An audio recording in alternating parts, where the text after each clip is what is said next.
Welcome back to Functional Habitat. I support people who pursue holistic weight loss where mind, body, and spirit work together for that permanent, desirable, and mindful change you're after. Today, we are going to change your habits using my functional habit goal system. In this system, we are going to look at your energy levels because everything takes energy. The less energy you have, the less likely you are willing to change a certain habit. For instance, you might have a relationship problem and plus taking care of 3 kids or 2, and that takes a huge energy on your energy reservoir. So you must take that into consideration when you're trying to create your functional habit goal system. Before we even get started with this video, I need to let you know that this will be the most comprehensive and most important video you'll ever watch. I'm basically giving you what took me years to realize with tons of trials and errors from all sorts of diets you can think of, and it's all for free for you to digest on. All I ask you is to return the favor by hitting that like button and subscribe button so that you don't miss another episode. So we'll be using a 1 to 10 functional scale system to measure your willingness and commitment. The measurement works like this. If you are a 7 or above, then you have enough energy to accomplish the functional habit.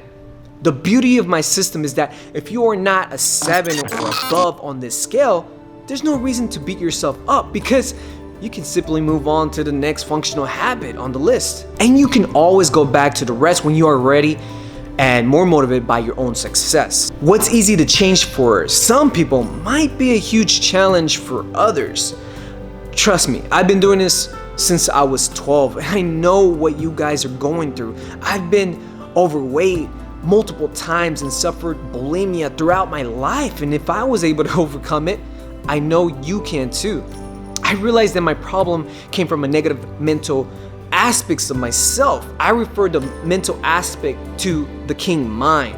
And let me remind you what the king mind means. It means thoughts, planning, goal setting, creativity, values, and dreams. So how can you improve your diet using your king mind, you may ask? Here are a few of the king mind functional habits you can do before getting into your diet habits. Write your goal on paper and what is affecting your accomplishment. You see, writing things down is a powerful thing because you are penetrating your ideas into physical form, thus making your dream closer to reality. And it also helps you to know why you are self-sabotaging in the first place.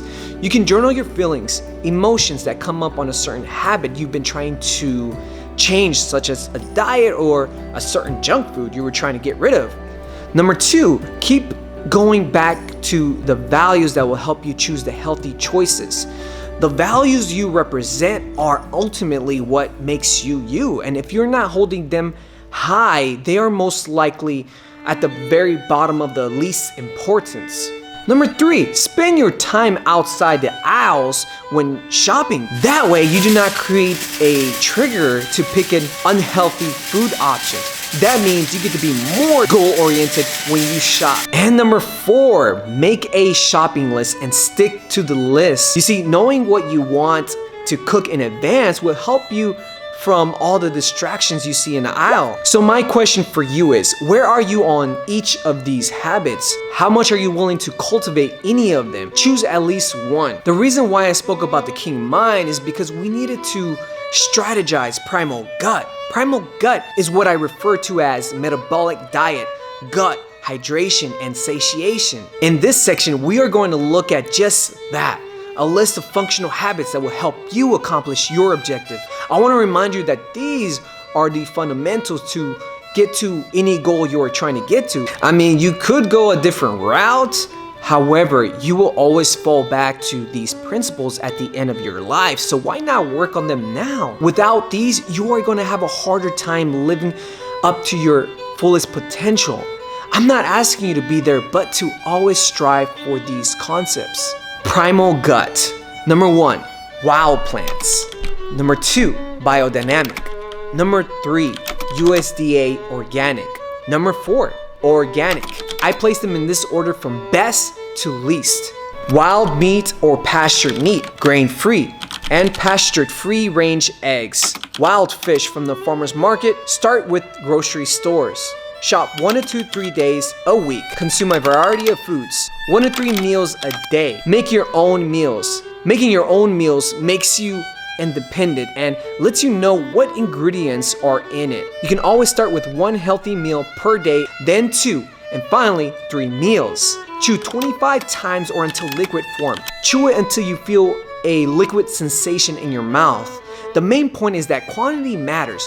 Try to chew your food mindfully the majority of the times in 1 week.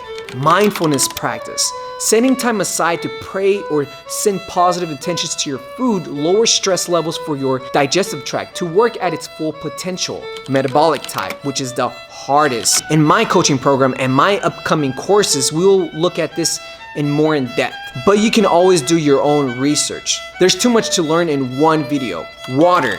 Drink enough water for your body type. I have a video mentioning about water and I will link that underneath the description down below for you guys to check it out. But you always want to make sure you carry the canteen as much as possible, as it will tell you how much you need to drink.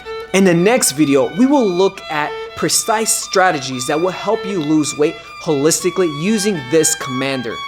We'll take some time to break them down and make them easy and doable for your specific needs. Thank you guys for sticking around, and I will see you on the next. Namaste.